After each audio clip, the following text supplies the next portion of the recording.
అంటే ఏ విధంగా పోతున్నారు ఇంకొక పక్క మీరు చూస్తే ఎంత బరిదెగిచ్చారు అనేది ఒక ఎగ్జాంపుల్ మొన్నే చాలా బాధ కలిగింది. ఏపీపీఎస్సి 2019లో టెండర్లు పిలిచి నేను నోటిఫికేషన్ ఇచ్చా.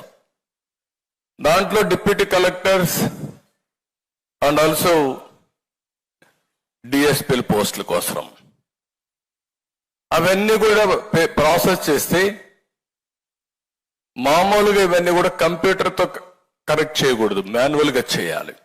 ఫస్ట్ టైం కంప్యూటర్గా చేశారు. అది కరెక్ట్ కాదని కోర్టు స్టే చేసి ఆ కోర్టు మళ్ళా డైరెక్షన్ ఇస్తే మాన్యువల్గా చేశారు. ఆ మాన్యువల్గా చేసిన తర్వాత ఫస్ట్ చేసిన మాన్యువల్లో వీళ్ళ మనుషులు రాలేదు. రాకపోతే వీళ్ళకి కావాల్సిన వాళ్ళు రావడానికి మళ్ళా సెకండ్ టైం చేయించారు. ఫస్ట్ టైం చేయించిన దానికి ఎవిడెన్సెస్ చాలా క్లియర్ గా ఉన్నాయి. కర్నూలు నుంచి సెక్యూరిటీ తీసుకొచ్చారు, ఇక్కడుంటే కరెక్ట్ చేసేటప్పుడు భోజనాలు డబ్బులు ఇచ్చారు, ఎప్పటికప్పుడు సమీక్షలు చేశారు. ఇవన్నీ పెట్టడానికి ఒక కంప్యూటర్ కంపెనీకి ఎవాల్యుయేషన్ చేయడానికి, రికార్డ్ ఎస్టాబ్లిష్ చేయడానికి వాళ్ళకు కూడా డబ్బులు ఇచ్చారు, అన్ని చేశారు. ఇంత డాక్యుమెంటరీ ఎవిడెన్స్ ఉంటే ఆ డాక్యుమెంటరీ ఎవిడెన్స్ అంతా అవాయిడ్ చేసి మూడోసారి మళ్ళా చేపించాడు, మనుషులకి ఇచ్చి పోస్టింగ్స్ ఇచ్చేశారు. కోర్టులో 2 సార్లు రాంగ్ అఫిడవిట్ ఇచ్చారు.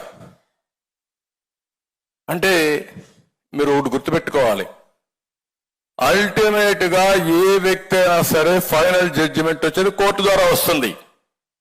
ఈ రోజు ఒకవేళ న్యాయం డిలే అయినా న్యాయం జరుగుతుంది, పోరాడే శక్తి ఉండాల్సిన అవసరం ఉంది. ఈరోజు అలాంటి కేసు చేస్తే ఇంతవరకు దానికి కూడా సమాధానం ఇప్పుడు కొత్తగా చెప్తున్నారు. మళ్ళీ ఇవన్నీ కూడా ఏ విధంగా డెస్ట్రాయ్ చేయాలనో రికార్డ్స్ అని డెస్ట్రాయ్ చేయడానికి మళ్ళా ప్రయత్నం చేస్తున్నారని ఏపీపీఎస్సి కూడా పాత రికార్డ్స్ అన్ని ఇవన్నీ కూడా మనం చూసినప్పుడు చాలా వరకు నేను Thanks for watching BZN updates.